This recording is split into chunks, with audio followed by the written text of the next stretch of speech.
பராபவ சித்திரை 1ஆம் தேதி முதல் புத்தாண்டு 2026 முதல் 2027 வரை வருடம் முழுக்க ராசி வாரியான பலன்களை பார்க்கலாம்.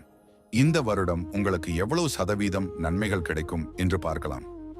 2026இல் நிகழவுள்ள சனி மற்றும் குரு பெயர்ச்சிகளை அடிப்படையாக கொண்டு இந்த சதவீதங்களை பார்க்க போகிறோம்.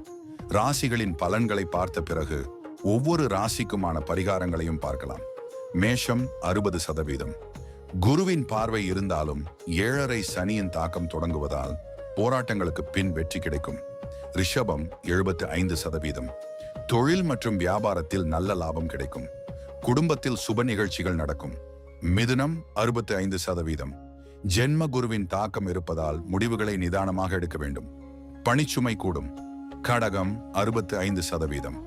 அஷ்டம சனியின் தாக்கம் குறைந்தாலும் ஆண்டின் 2ஆம் பாதியில் குருவின் பலத்தால் யோகமான பலன்கள் கிடைக்கும். சிம்மம் 55%. அர்த்தாஷ்டம சனியின் காலம் என்பதால் ஆரோக்கியம் மற்றும் கொடுக்கல் வாங்கலில் கவனம் தேவை.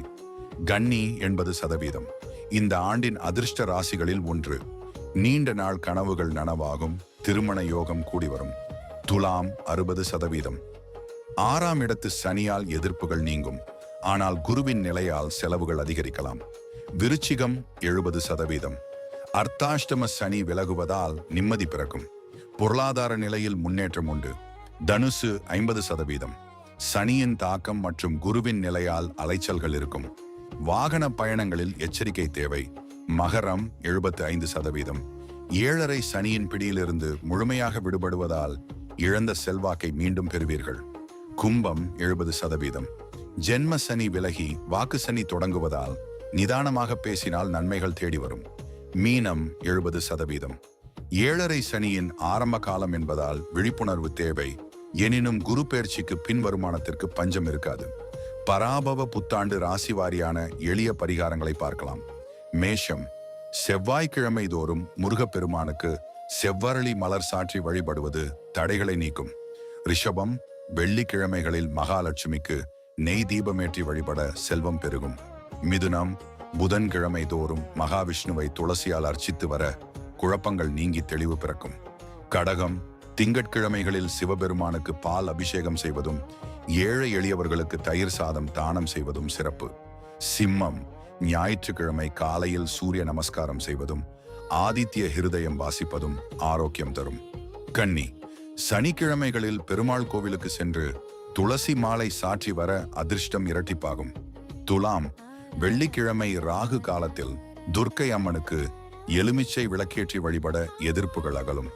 விருச்சிகம் செவ்வாய்க்கிழமை அன்று பைரவருக்கு மிளகு தீபம் ஏற்றி வழிபட காரிய வெற்றி கிட்டும். தனுசு வியாழக்கிழமை அன்று தட்சிணாமூர்த்திக்கு மஞ்சள் நிற மலர்கள் சூட்டி கொண்டை கடலை மாலை சாற்றி வழிபடவும். மகரம் சனிக்கிழமைகளில் ஆஞ்சநேயருக்கு வெண்ணெய் காப்பு சாற்றி வழிபட 7.5 சனியின் தாக்கம் குறையும். கும்பம் சனிக்கிழமைகளில் காகத்திற்கு எள் கலந்த சாதம் வைப்பதும் சனி பகவானுக்கு நல்லெண்ணெய் தீபம் ஏற்றுவதும் அவசியம். மீனம் தினமும் குளிக்கும் போது சிறிதளவு மஞ்சள் தூள் சேர்த்து குளிப்பதும் வியாழன் அன்று பசுவிற்கு அகத்திக்கீரை தருவதும் யோகம் தரும். பொது பரிகாரம்: இந்த ஆண்டு முழுவதும் சனிக்கிழமைகளில் ஊனமுற்றோருக்கு அல்லது முதியோருக்கு உங்களால் முடிந்த உணவை தானம் செய்வது அனைத்து ராசியினருக்கும் மிகச்சிறந்த பலனை தரும். இந்த சதவீதங்கள் யாவும் கோச்சார ரீதியான பொது பலன்களே. தனிப்பட்ட ஜாதகத்தின் தசாபுத்திக்கு ஏற்ப 50% வரை மாறுபடலாம். இப்பவே சர்வம் இன்சைட்ஸை ஃபாலோ பண்ணுங்க. இந்த வீடியோ உங்களுக்கு பிடிச்சிருந்தா லைக் பண்ணுங்க. உங்க நண்பர்களுக்கும் ஷேர் பண்ணுங்க. நன்றி.